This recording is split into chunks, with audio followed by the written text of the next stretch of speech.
Hey everyone, it's Deja from CrochetEverAfter.com. Today we're making this Starfish granny pentagon. Can't call it a square. This is a pretty quick little motif that you can make in two different colors if you want to. Just grab the pattern from the link below and get your yarn and a hook. I'm using worsted weight and a 6mm J hook if you want to copy the same size. It's about the size of my palm. You'll see the finished measurement on the pattern for this size. And let's get started. Okay, so to get started on our Starfish granny, we're going to put a slip knot on our hook. So just flip over your yarn and pull the working end through that loop. Pull it tight and put it on your hook. And then we're going to make a ring. So we're going to chain 4 by yarning over. So when you yarn over, you always go back to front. And then I turn my hook down to catch my yarn and pull it easily through the loop on my hook. And I'm going to do that 4 times. Yarn over, pull through. Notice I always push my loop back to the shaft of my hook. That'll keep all my chains the same size. So I pull through, and then I push back. So I'm going to do that 4 times. And then I'm going to join my very first chain so that I can make a little loop. So I'm going to put my hook through any loop on my first chain. I usually just grab that back loop so that I can join it quickly because it's going to be covered with my first round of work.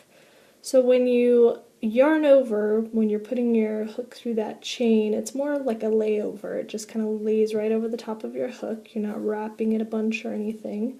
Just lay it straight over. Turn your hook and pull through. Then pull through the loop on your hook, and now you have a ring. It's kind of hard to see, it looks like just kind of a jumble, but if you grab on both ends and pull it open, you'll see the hole in the middle, and that's where we're going to be working. So to begin the first round, what I'm going to do is I'm going to chain 4, and that's going to count as a treble crochet. This is going to give me height so that all of my, or the next treble crochet is the correct height. If I just started treble crocheting right from my ring, the first one would be really squished down. So to do a treble crochet, always back to front, wrap your yarn around your hook twice. So yarn over 2 times. Then I'm going to put my hook through that hole. So remember, just pull it apart if you don't see it very well, because I'm working around the entire ring. So then again, my yarn over is more of a layover on this first one. It just kind of lays over the top, and I turn my hook to catch it, and I pull through that ring, and you'll see my ring's going to start to open up. Then you notice that I'm not pulling this all the way up. You can, but I find that if I keep all of my loops the same size as my shaft, all of my stitches will be the same size. So that's going to give me more consistent stitches. If you pull up while you make your stitches, you're going to have to pull up the same amount every single time, which can be a little difficult, which might give you inconsistent stitches. So I keep all of my loops the same size as my shaft. I'm going to yarn over back to front, turn my hook down so it slides easily through my stitches, and I'm going to pull through just those first 2 loops. I'm going to repeat that 2 more times. I'm going to yarn over, turn my hook down, pull through the next 2 loops, and you'll see I have 2 loops left on my hook. Yarn over and pull through those last 2. So it's a treble because I'm doing 3 pull-throughs. I'm going to do another one of those. Back in the same ring, you'll see the hole is open up a little bit more. As I put more trebles in, it'll keep getting bigger and bigger. So I yarn over, pull through the first 2, and see I push my hook so that my loops rest on my shaft after every single pull through I do. I pull through and then I push. Pull through and push. That way I get all even stitches. Next I'm going to chain 3 as the pattern tells me. So I'm just going to 1, yarn over, 2, yarn over, and 3. Now I have a repeat, so you'll see some brackets. What that means is I just repeat what's in the brackets over and over again as many times as it tells me to do it. So it's telling me treble 3 times in the ring and chain 3 4 times. So that means I'm just repeating what I did here, except I'm actually doing 3 trebles. So I'm not doing that chain 4. That's just to begin my round. So I go through the center, yarn over, pull through 2, yarn over, pull through 2, yarn over, pull through 2. Again, yarn over twice, go back in that center ring, which you can see is nice and large now. Lay over my yarn, pull through the center. See how my loops are the same as my shaft. Yarn over, pull through the first 2, push to your shaft, yarn over, pull through, push to your shaft, yarn over, and pull through. So I'm going to keep with this pattern to create 5 groups of these 3 treble crochets, which is going to give me the starfish, because starfish have 5 arms, right? So I'm going to chain 3, and that's the first pattern repeat done. 3 trebles in the ring and chain 3. Now I'm going to do another set of 3 trebles. I'm going to repeat this pattern 3 more times. So work around, do 3 more passes of this pattern, and then I will meet you right at the join. I'm doing my last chain 3 of round 1, and I'm going to join up my round by slip stitching in the top of my chain 4. So sometimes that very first chain can get a little squished down, so you can count 1, 2, 3, 4, or you can go to the right of that very first treble. So you see your first treble stitch, and then you have that chain right there, so you can do that as well instead of counting up. So I'm going to, and this time I'm going to grab 2 loops when I slip stitch. And the reason that I grab 2 loops, because usually I like to grab the back loop of everything, except for when I join. And the reason being is that you'll see that if I do a slip stitch with just 1 loop, it pulls on all the rest of the loops in my chain and creates kind of a big hole right there. But if I grab 2 loops, so I'll just pull that back into shape. So if I grab 2 loops, which I'm going to grab the back loop and the bottom bump, see these little bumps here, that's my bottom bump of my chain. So I'm going to grab both of those. You can see I have 2 loops on there now. When I grab that, I don't get that big gap. It doesn't pull on the rest of my chains. Now, what I'm going to do is I'm going to fasten off, because my next round I need to start in one of my chain 3 spaces. So to fasten off, you can either pull your loop long and then pull your tail through, but I usually just do a chain and then I pull that really long. Pull it long enough that you can weave it in easily at the end. Just cut it. This is a good pattern if you want to make a 2-colored granny, because you have to fasten off. Even though I'm going to make mine all out of orange, you can do 2 different colors because of that fasten off. You're going to have to cut it anyway, so you might as well make a new color if you want to try a 2-color granny starfish. But I'm going to go ahead and put another slip knot on my hook. And then what we're going to do is we're going to join with a double crochet.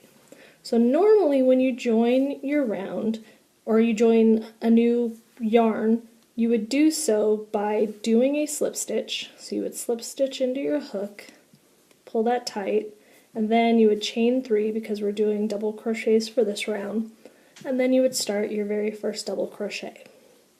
So that's kind of the normal way, but I'm going to show you a different way that you can join where you're not going to use any chains. So all of your double crochets will look like double crochets, because chain 3s can sometimes look really skinny and not double crochet-ish at all. Crochet-ish, that's my new word. So instead, I'm going to start off with just a standing double crochet is what it's called. So pretend like your yarn is attached to your motif already. Yarn over like you would for double crochet, hold onto your tail, because if you don't, it's just going to unwind itself. So hold onto your tail with your free fingers, free, not 3, and yarn over. Then you're going to put your hook right through the big chain 3 space, as if you were about to work a stitch, which you are, but go ahead and hold onto that tail, put your hook through the chain 3 and yarn over, and pull up your loop. And then you're just going to complete your double crochet. Yarn over, pull through the first 2, yarn over, and pull through the second 2. Notice I'm switching my hand. I'm grabbing my tail with my other hand now so I can pull through a little easier. And now I have started my next round without any chain threes, and my very first stitch is a double crochet. The tail's not really going to matter because you're still going to weave it in at the end, so whether it's up here or down here is not a big deal. Then we're going to start I'm just going to move it over a little to the side because we're going to put more stuff in this chain three space. So now I'm going to do 2 more double crochets, then I'm going to chain 3 and do 3 double crochets all in this space. So you're going to see little parentheses on the pattern, and that tells you everything that you're doing is going in one stitch or one space. So brackets mean repeat, and parentheses mean do all of that in one stitch or one space. So I'm going to yarn over once for my double crochet, reach through the space, so it's nice and easy. You don't have to work into any stitches in this pattern really. You're working just into big rings and spaces the whole time. Then I'm going to yarn over, pull through the first 2, yarn over, pull through the second 2. Do that again, yarn over, reach through my big space, pull up, yarn over, pull through 2, yarn over, pull through 2. Now I'm going to chain 3 just like I did in the previous round, and I'm going to do another 3 double crochets. If you're running out of space, just grab your bunch of double crochets and pull them over so you have more space. They will all fit. So again, I'm going to do another double crochet, and you'll see I'm still keeping all of my loops the same size as my shaft. So when you do that, you're kind of working at like a 45-degree angle as you work your stitches off. You'll see that my hook goes kind of 40-degree angle-ish, crochet-ish, English. Got lots of made-up words today. And doing my third. Now, in between working in these chain 3 spaces, I'm not going to do anything. I am going to start this very same pattern in this next chain 3 space. So all I'm going to do is yarn over and just start my next double crochet. I'm not chaining at all in between. So again, I'm doing 3 double crochets. You'll see even without any chains or anything, I still get a space because I'm skipping 3 stitches in between. 3, I'm going to do chain 3. So this is just a bunch of group of 3s.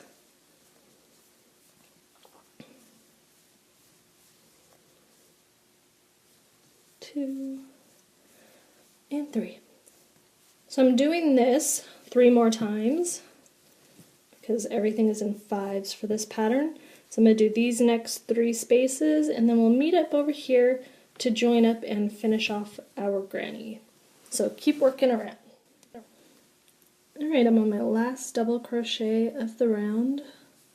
You see there's a big old gap right here, but when I join my round with the slip stitch, it's going to look like all the rest. Remember, in between my trebles, I'm not doing anything. I'm just going straight to my next space, but since I've already finished this space, I'm just joining with a slip stitch. So I'm going to do that by going into that very first double crochet. So if you're not sure where to place your hook when you're looking at that, turn it sideways and look for your V. This one's upside down. Your V, this very first V is your very first double crochet. That's the top of your stitch. And you're just going to go under both of those loops. So you just catch those top 2 loops, bring your yarn over the top, pull it through, and then pull it through that loop. And I'm going to tighten this down so it doesn't pull away because all of the other spaces are pretty tight.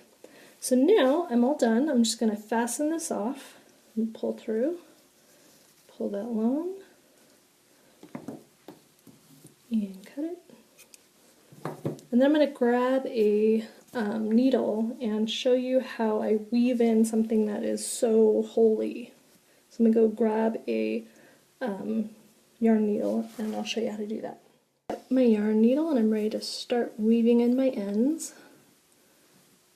So I'm going to start with the one that I just fastened off because sometimes that fasten off can be a little bumpy and look strange, so I'm going to show you how to kind of hide that a little bit better. So what you can do is go into the next stitch that you come to. So you see, here's my fasten off, you can pull it down as tight as you can, and then just go right through the middle of the next stitch. Pull that nice and tight, and it kind of pulls that bump down into the next stitch so it's a lot less visible. Now, because we have lots of holes, we need to stick to the thick parts of our stitches. So if we work down the center of our double crochets, got shaky hands today, work right down the center until you get to like where all these stitch, I'm trying to think of what I should call these, kind of the parts that go around the chain 3 of the round before. If you go through the center of those, so I'm just running right through the center on the wrong side of my motif. It kind of helps to hide them, but you don't want to just work straight across and that's it. Go to where your stitches are thickest and try to go back and forth as much as you can. So get under a couple one way and then come back another way so that it helps lock them in even better. So you'll see that I can take this thing all the way to the center of my motif. Just kind of work through. Having it all one color makes it a lot easier as well. If you do the 2 colors, keep each color in its own round. So keep all of whatever color you work this round in the same spot. Don't try to go through a different color because it'll end up showing through eventually. This motif is cool because, did I lose my end? I did. Is cool because you can do a join as you go motif, which means that as you work these, you can bring, and you'll see I'm also going to pull on this as I do it so I don't have any ends that are really tight and slack. I want to keep them slack so that when I cut them they don't ricochet back out and stick out.